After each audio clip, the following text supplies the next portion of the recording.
Sr. Presidente, começo por cumprimentar os representantes da campanha Água a Todos e, no vosso nome, saudar as mais de 150 organizações que integram esta campanha e agradecer-vos também a disponibilidade para estarem aqui a partilhar connosco as vossas reflexões sobre esta matéria. Para o PCP, os objetivos do Governo com a apresentação destas duas propostas de lei, a 123 e a 125, são claros.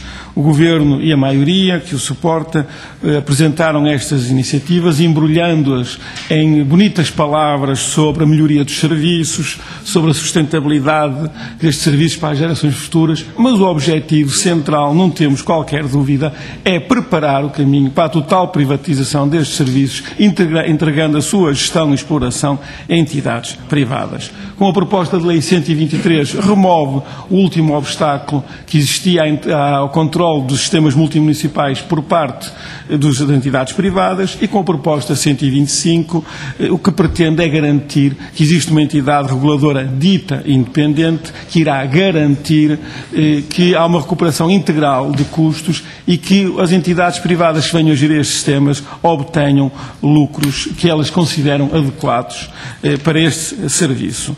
Sabemos também, até por experiência de outros setores, que as entidades reguladoras ditas independentes, mais tarde ou mais cedo, acabam por ser completamente capturadas pelos interesses económicos que é suposto regularem e depois têm uma ação que visa exclusivamente garantir que esses interesses económicos retiram dos serviços que prestam nestes diversos setores uma rentabilidade elevada. Aliás, gostava de referir aqui um estudo que foi encomendado pela AEPSA, uma associação de empresas do setor, sobre os serviços, e nesse documento se diz até esta altura que é necessário garantir a sustentabilidade do setor de águas e que a tarifa de serviços deve refletir os custos de operação atuais e futuros e acrescentam e a remuneração do capital.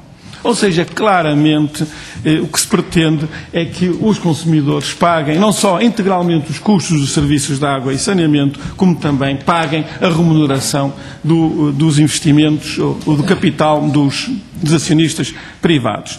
Obviamente que o PCP está frontalmente contra estas duas propostas de lei, a 123 e a 125. Aliás, no princípio de janeiro, apresentamos na Assembleia da República um projeto de lei que vedava aos privados o acesso às atividades económicas de água, saneamento e resíduos. Esta proposta foi, infelizmente, do nosso ponto de vista, rejeitada e foi rejeitada com os votos conjugados do PSD, do CDS e do PS. Gostava também de referir aqui um aspecto que a maioria invoca permanentemente e hoje mesmo já o fez também, dizendo que consideram que a água é pública e defender do caráter público da água e até apresentar, entendo eu muito cinicamente, um projeto de resolução aqui na Assembleia da República recomendando ao Governo que mantenha a água como um bem público. Ora, a maioria não desconhece, a maioria, seus deputados, eu ouvi-os com atenção quando falaram, sem os interromper, pedi-lhes a mesma gentileza.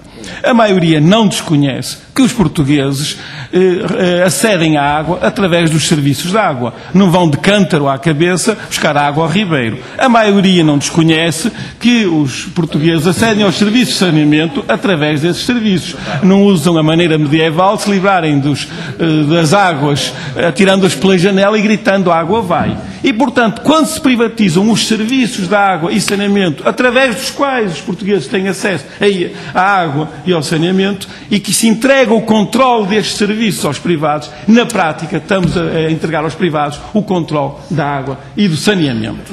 Mesmo mantendo o caráter público no papel da água, o acesso aos serviços de água feito pelos cidadãos está nas mãos das empresas privadas se estes serviços forem privatizados.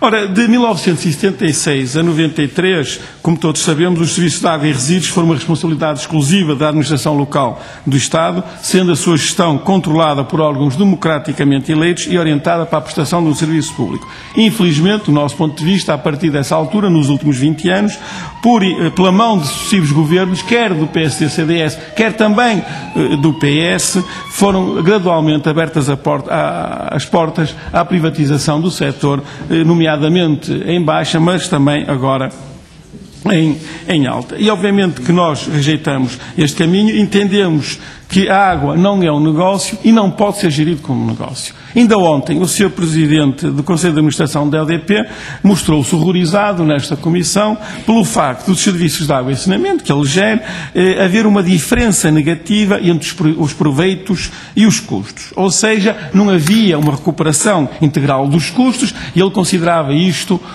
sentia-se horrorizado com isto. Mas, ao mesmo tempo, foi acrescentando mais adiante que a água é um bem essencial, não é um refrigerante, dizia ele. Eu entendia que o Sr. Presidente de Águas de Portugal estivesse preocupado com a questão da recuperação integral dos custos, se gerisse uma empresa de refrigerantes. Mas não gera uma empresa de refrigerantes. Gera uma empresa que assegura o abastecimento de água e o tratamento das águas residuais a 8 milhões de portugueses, e a água é um bem essencial que deve ser acessível a todos, não é um refrigerante. E, portanto, nós, quando temos bens que são bens públicos e que podem ser geridos numa ótica, e devem ser geridos, em nossa opinião, numa ótica completamente diferente, na ótica da prestação de serviço público e nunca na ótica de um negócio, que é aquilo que a maioria pretende fazer. E sabemos também o que é que resulta da privatização dos serviços de água, saneamento e resíduos. Representa um aumento de custos para os consumidores, porque eles vão ter que pagar a recuperação integral dos custos e ainda a remuneração dos privados. Sabemos que resulta também numa degradação de serviços por falta de investimentos dos privados nas infraestruturas, e isto aconteceu e acontece em Portugal. Eu gostaria, e pedindo ao Sr. Presidente a mesma tolerância dos outros grupos parlamentares, ler aqui um relatório de uma auditoria do Tribunal de Contas a uma empresa do Concelho de Faro, onde eu resido, criada em 2005 e que tem acionistas no seu capital privado com 49%. A auditoria do relatório de contas é destruidora para aquilo e diz claramente: o acordo financeiro e entre o município e os privados, município 51%, privados 49%, não prevê qualquer transferência efetiva de risco para o parceiro privado. Primeiro, não há riscos. É um negócio que os privados adoram. Remuneração sem qualquer risco.